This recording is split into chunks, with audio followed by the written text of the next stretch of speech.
competition he was facing. Oh, former world champion John Ruddick before he finally lost. What was he thinking? He must have already been hella dazed. This is the one where his arm got tangled up? Yeah. There's one. Also, I mean, just let it go, big dog. Oh, woo! Boom. Yes, sir. What is good, ladies and gentlemen? Welcome back to another video, another boxing reaction. I'm like a fiend. I just can't get enough of it. So today we're going to be reacting to top 25 hardest hitters of the past 25 years.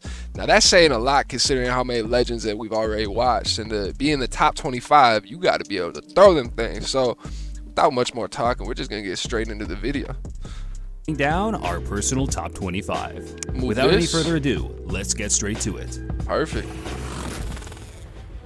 We thought David Tua would be a good place to start, considering the overwhelming amount of comments made on part 1 of people furious not seeing him there. Come on, did you really think we were going to do a countdown list of hard punchers and leave the Tua-minator out? The Tua-minator? Damn! Throwing sledgehammers. Tua is arguably the hardest punching athlete to ever come out of the Oceanian continent, right next to Mark Hunt, of course. Mark Hunt, a legend. Coming through the ranks as a young man, Tua was knocking every fighter senseless. People doubted him over the level of competition he was facing, but when he met former world champion John Ruiz in 1996, the world competition he was facing. Former world champion John Ruiz in 1996, the world stood still as he obliterated him in under 20 seconds. Listed as having a reach advantage here. We'll see how he uses it. Tua with a big left hook. Woo! Tua comes right at him. Another I think the ground shook when that connected. This could almost be over now. A total of 43 knockouts and 52 victories left Tua with an 83% knockout percentage. Not bad for a man of 5'10". Although Tua never became a world champion, he is still often ranked amongst the greatest fighters of his era, like Mike Tyson and Lennox Lewis. Whoo! Yeah, Frank that Bruno block ain't doing shit for that. One of the biggest muscle-bound heavyweights of all time, and with his 25-inch biceps, he knocked out 38 of the 40 opponents he beat. That is insane. That is insane. That's a lot of lights getting switched. Frank was an absolute legend in Britain. He was seen as the darling of the nation, and to be honest, even in his defeats, he's British? The British public seemed to adore him even more. No, I'm just kidding. I'm kidding. I'm kidding. His career in England, and has never really gained recognition worldwide for his talents. Honestly and truthfully, he never really beat a top 10 heavyweight of his time, and every time he stepped up, he got beat. But it was always interesting to see how he would come Unlucky. back. There is only one Frank Bruno.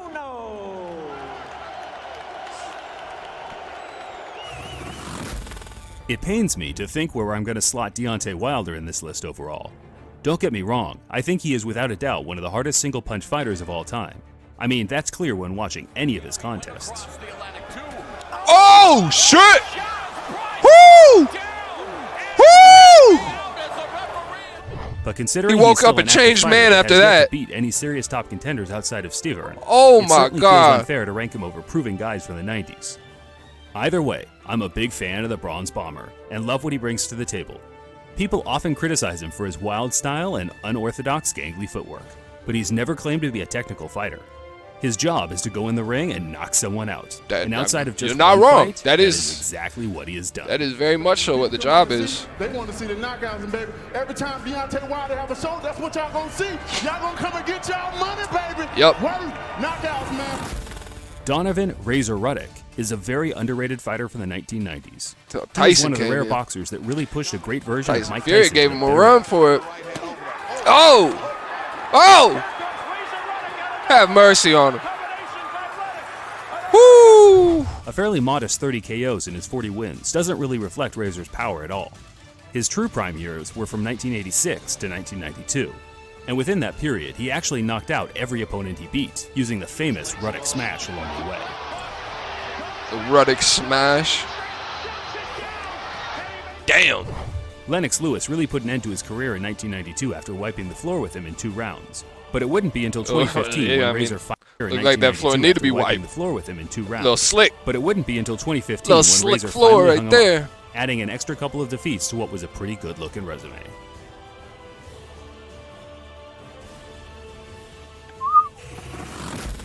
By far, the greatest champion of the last 10 years, and many will argue the hardest puncher as well, Vladimir Klitschko made absolute mincemeat of his competition during his title reign. Oh, you got sent to the Shadow Realm. Just one. Unbeaten fighter after unbeaten fighter, no one was a match. Dr. Steelhammer is often discredited by modern-day boxing fans for having a boring style. Dr. But you can't deny the fact Steelhammer? he stopped 53 of his 64 opponents, and many of those were with a single punch. Sounds like a super villain. Ability to get close to. Second knockdown of the round. Legendary boxing trainer Freddie Roach said Klitschko was the hardest puncher he had ever taken on the mitts, and that's a man that has trained everyone from the UFC's Fedor Emelianenko to Iron Mike Tyson himself. Yeah, that is high Whether praise. his accounts are accurate or not, I'm inclined to agree that Vladimir certainly ranks amongst the sport's best when it comes to power. Certainly ranks amongst the sport's best when it comes to power. Oh, shit. His face rippled like a puddle. If I could choose just one fighter to not get in the ring with in the 1990s, it would have been Ray Mercer. Nicknamed Merciless for the way he brutalized his opponents, Mercer would go to any length to make sure his man was not getting back up. His infamous demolition job on Tommy Morrison is a perfect example of that. This is the one where his arm got tangled up? Yeah. Yeah, dude's arm got tangled in the ring when he was already knocked out, so he stayed up and Mercer caught never a really lot compiled an of outstanding extra. but became a world champion and took great Lot fighters of like extra Evander shots. Holyfield and Lennox Lewis to the absolute wire. Yeah, man. In fact, many people Just gotta felt he go beat Lewis down. in their fight in You 1996. just gotta go down. Pause. You gotta just go down right there. Took right hands, but this is one guy, Lewis. You can't just do that. Like so Saved by many the others, bell. Mercer kept fighting way past his prime, and even challenged Klitschko for the title in 2006. But at this point, he wasn't even a shade of his former self. His corner, but there comes a point. Another huge run. Getting just worked. put him down. Yeah. I mean, Randy Newman's got to look at stepping in here. And he has done. In Yeah. the 6th round, all over. Riddick Big Daddy Bowe was the sort of guy that could beat your favorite fighter without a training camp. Absolute bags of talent, and when things got down and dirty, he proved that he could really dig in and show a true fighting heart. Oh my God. His epic trilogy with Evander Holyfield is regarded as some of boxing's greatest wars. Round after round, they punished each other with devastating combinations, and as Man. great as Holyfield was, Back throughout the and 3 forth. fights, Bowe proved he was a better man overall, Look and even at that. won That's 2 of a the good 3 fight. contests. At 6'5", Bowe was the first real boxing giant of today's standards, and he used his impressive skills to KO 33 opponents in his 43 victories. Oh, his bald spot Lehman expanded after that. His impressive skills to KO 33. Also, I mean, just let it go, big dog. Just let it go. You don't need it that bad. I mean, nobody's seeing it from the front anyways. It's just like a little surprise if you're wearing a hat and you take it off and people are like, oh, what the fuck? Why do you have that? 3 opponents in his Just 43 cut it victories. off.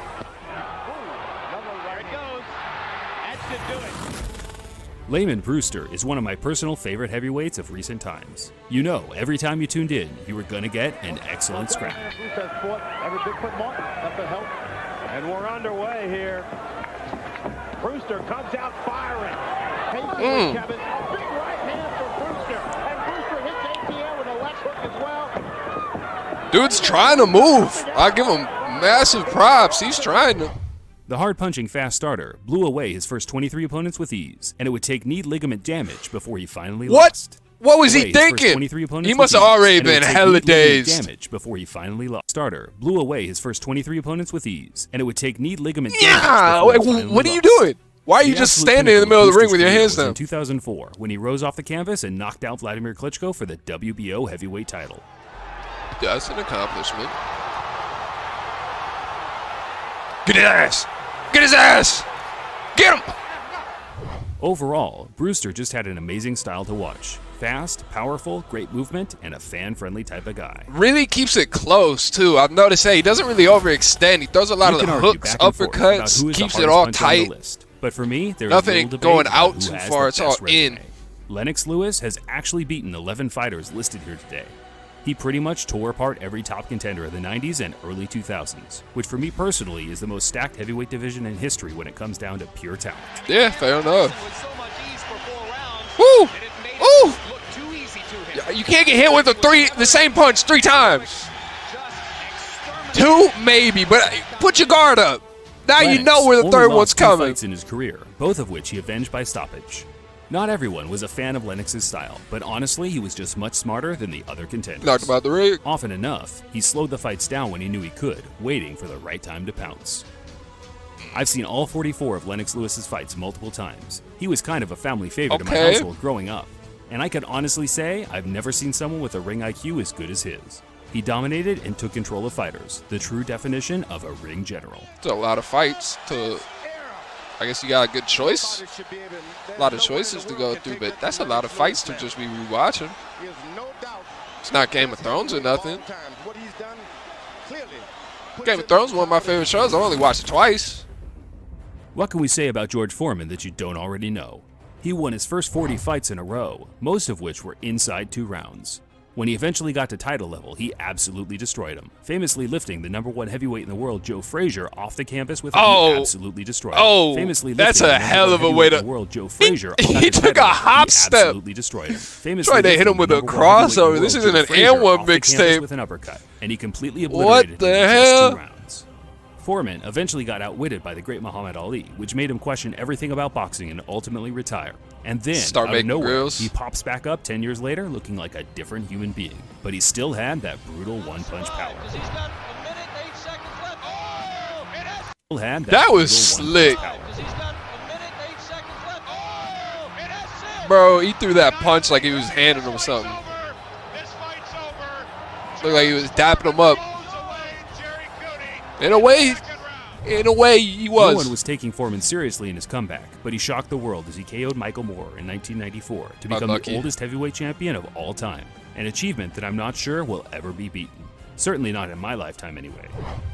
In his 76 victories, he blew out 68 opponents, which is just an astonishing number when you consider the fact he took a 10-year hiatus. Young George, old George, it doesn't matter. This man just had the God-given power, and that's why the majority of boxing fans regard him as the hardest puncher, not just of the last 25 years. He was reaching for the heavens. The majority of boxing fans regard him as the hardest puncher, not just of the last 25 years, but of all time. Oh, shit. George Foreman. Big George. Oh, Big George. George hit me with one shot. When he hit me with the shot, my feet froze, and the bell rung. I came back to the corner. Did he knock all my teeth out? So here's how we listed our personal top 25. All right. Sorry if it's a bit confusing if you watched the video and thought it was in order. To be honest, we were editing both parts and making our minds up along the way. So this is the official list from Boxing Legends TV, not obviously from me. Vander Holyfield only has 16?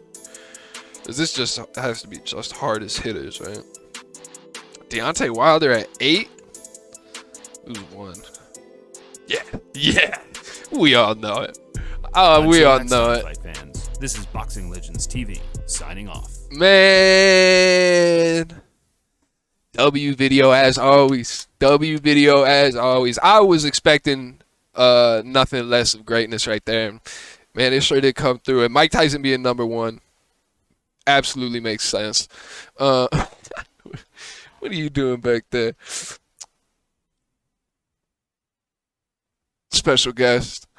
But yeah, man, that's about it for this one. I appreciate you if you stayed this far into the video. Drop who your favorite was in the comments, because I mean, there's so many legends in this video. Obviously, I know I'm going to be picking Mike as my personal favorite. I always will go Mike. But who did you guys enjoy the most? Who do you think you would be the most scared to get in the ring with? And don't forget to like if you enjoy. Comment what you want to see more of in the future. Subscribe if you want to catch more content like this from me. And I appreciate you. Every single one of you. Peace. We out.